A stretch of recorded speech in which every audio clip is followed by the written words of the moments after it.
પણ એની ક્યાં બોલવાની એની આંધળા બાપાની કે તમે રામની સીતાની બોલો કૃષ્ણની બોલો રાધાજીની તો ગાય માતાની એની નો બોલાય તું કેમ બહુ બોલે આંધળા બાપા નો બોલે નો બોલાય તને ખબર ન હમણાં મારી ઘરે નીકળ્યો ખાંડલો મને મારવા ડોટું મૂકે કેમ ઈ તો મેં એને પૂછ્યું કેમ તો મને કે તું રોજ પાછી પાડીને શીખ જા ઠેલો લઈ મૂકો રોજ પ્રોગ્રામ હોય હાલી તું મારું કમાની ગઈ મને કે તેના પ્રોગ્રામમાં હું તો ગાયું ના ત્યાં ઉભો થઈને મને હિંગડા ભરાયા કે બુદ્ધિ કે તને ખબર નથી પડતી આખું મારા ગાયના પ્રોગ્રામ કરતી એકાદો પ્રોગ્રામ તો અમારો કરે અમે હાવ છૂટા રખડીએ કે જ્યાં આવીને મેં કીધું ભાઈ મારા હાથની વાત હોય તો ઘરધણી નક્કી કરે થાય હું હવે ગમે ગામમાં જાય તારી જે બોલાવે પણ આખું મારા જે બોલાવું એક ગામ તો એવું નીકળે છે કે હાજરા બાપાનો પ્રોગ્રામ કરે કે મને કે તું મારો દીકરો જે બોલે જઈ દીકરો જે નહીં બોલે તેની ડાયરેક્ટ નહીં કરે એટલે બધા મને મારેની વાત ઉપર બોલતા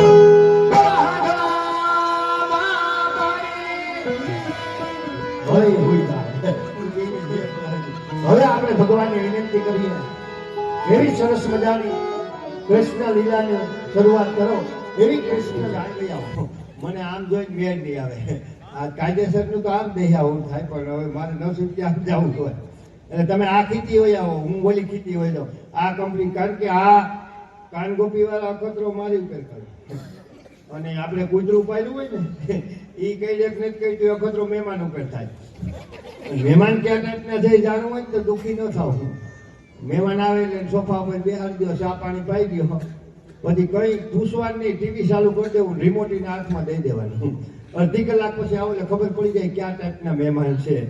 જે હોય છે ને એવી ચેનલ જોતો હોય છે એને પૂછવું ન પડે ઉજા મારી દીકરી ઉજા ઓલું હાલ્યો તારો બાપ તાલ્યો ઉજા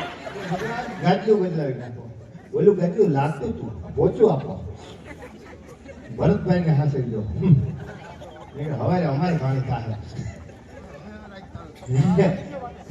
મનોરથી બોલી ભરતભાઈ ને હાસે જો હવે અમારે તકલીફ થાય એ જેટલા દુઃખી થાય એટલા હવે અમે દુઃખી થાય ઉઈ જાવ ભરતભાઈ આ વરસાદ ને પાછો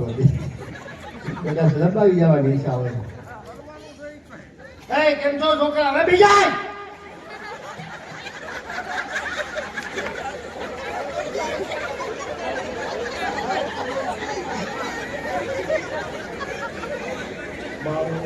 બીડી સિગારેટ ગુટખા તમાકુ બધું ખાવું પીવું એ આવી સલાહ દેવે લે આ સલાહ ખોટી છે આમાં શું ફાયદો છે એટલે આમાં શું ફાયદો થાય નકર આપણે બધે જોડા એટલા બધા સોટી પી જાય છે શું ફાયદો બહુ થાય ફાયદો થાય તો હા. કે ચા પીવાથી શાન વધે શાન એટલે બુદ્ધિ ચા પીવાથી બુદ્ધિ વધે મારા હાથે હુઈ જાય ને એનું મગજ હુઈ જાય પછી એને હવારે ઉઠવાનું કામ કરે પણ સાદા બે હવારે કામ ભરાવી ગયો તો રાતના 12-1 વાગ્યા સુધી કોમ્પ્યુટરની ગોળી વેતું થઈ જાય ચા પીવાથી શાન વધે બીડી પીવાથી બળ વધે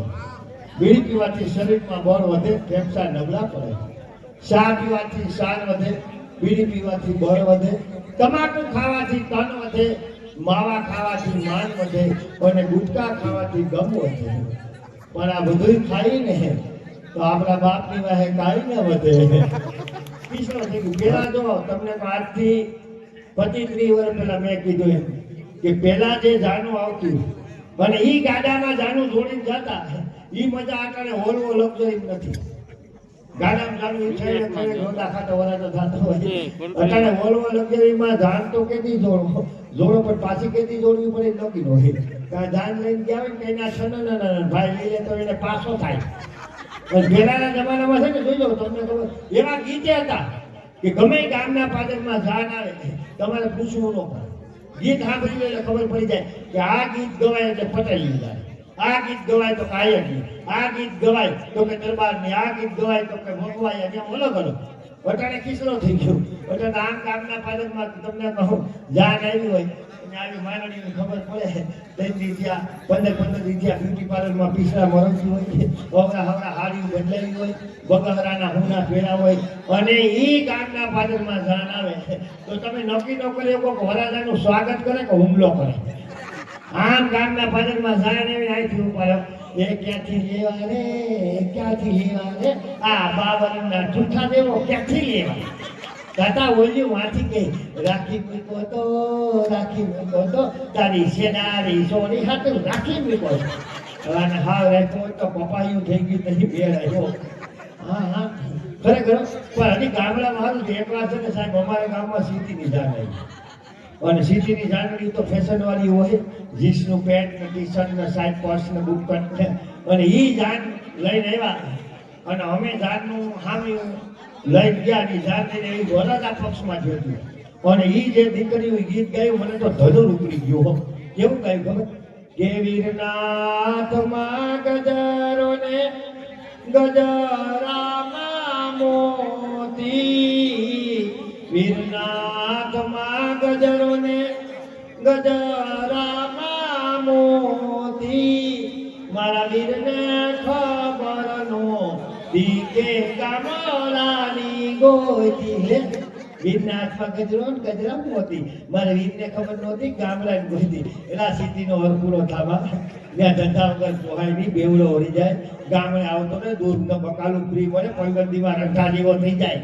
અને એ ગીત સાંભળીને આપણી ડોહીનું મગજ છટકો કે અમારે ભણાવેલી હમણાં સિટીમાં ગયું ને અમને સંભળાવે અને એ આપણી ડોશીએ જવાબ આપ્યો એ કન્યા પક્ષમાં છે. કેવો જવાબ કે મારી બેનીના હાથમાં ગજરો ને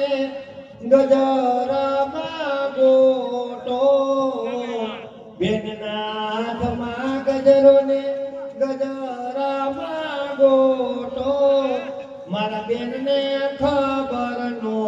દીકે એના બાપ કરતા મોટો. રોજ ફોટો બેન વોટ્સઅપમાં ફોટા મોકલે તો ભૂલ કઈ ગયા કે ભૂલો મોકલે પણ એક ગીત મને બહુ ગમે વિદાય કે ધૂનવાય કે બેનાને સાસરીએ જાતા એ જો પાપડ ના ભીદાય દીકરી તો પાર કીઠા પર ઈ સાહેબ ધૂનવાની ગીત ઈ ગીત નો તો હિકામત હતી કે મોટી મોટી ઉંમરના બહેનો દીકરી હારે જાય તો એને કહેતા દીકરી રોવાનું ન હોય ત્યાં જઈને એવું કામ કરજે તારા બાપનું નામ ઉજળું કરજે તારા કુળનું આબરૂ રાખજે તારી હાહુને મા સમાન રાખજે તારા હોહરાને બાપ સમાન રાખજે તારી નણંદને બેન સમાન અને ઈ ગીતે અટાણે ફેરવી નાખ્યું. અટાણે વિજયનું ગીત મોબાઈલ આવ્યા પછી અટાણે રોવું તો આવે નહીં અટાણે મોબાઈલ આવ્યા પછી ગીત કેવું કહે ખબર છે કે બેના રે સાસરીએ જાતા એ પૂજો પાપડ ના ભંગાય આહુ તો ઘરની કામવારી કહેવાય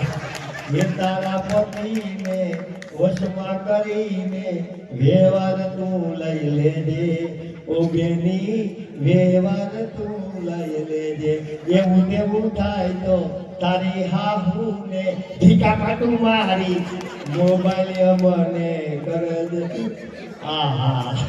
આ તો સારું શું થાય કે ઘોડે શરીર આપણે ટ્રેનમાં જાય ઊંટ પેલા પહેલી ખબર જ નથી આ તો હાયલો આવે આ કદાચ ઊંચું થયું હતું બેનો ઘોડે શરીર આપણે પહેણવા આવતા હોત તો એ આપણે આશા હાથલા ઓઢા હોત એમાં મૂછુના ઠુંગા ભાઈને દીકરા હોત અને કેવા રૂપારા લાગે છે એમ તો આપણે ખોલાવે જ નહીં છે ને જપો થાય વિદાય થાય આપણે રોમ આવે નહીં આપણે બાપા જ મોટો ગુમતો રહ્યો એ બાપા મને નથી જાવો મને ત્યાં ન હોય બાપા બાપા ઉપર કીધું ને હાર ત્યાં કરતો અને એમાં મારા જેવા દીકરા તો હારે જાત ને 15 દિવસ કપાલ લખે કે પરમ પૂજ્ય બાપુજી માલુમ થાય કે મારા આવું એવા વાયડા છે બાપુજી એવા વાયડા છે કે દીમાં 2 વખત મને મૂછું પકડીને ઢઈ લે છે મને તેડી જાવ બાપુજી કે પણ એવી સરસ બધાનું જો કે ખૂબ આપણે આનંદ કર્યો.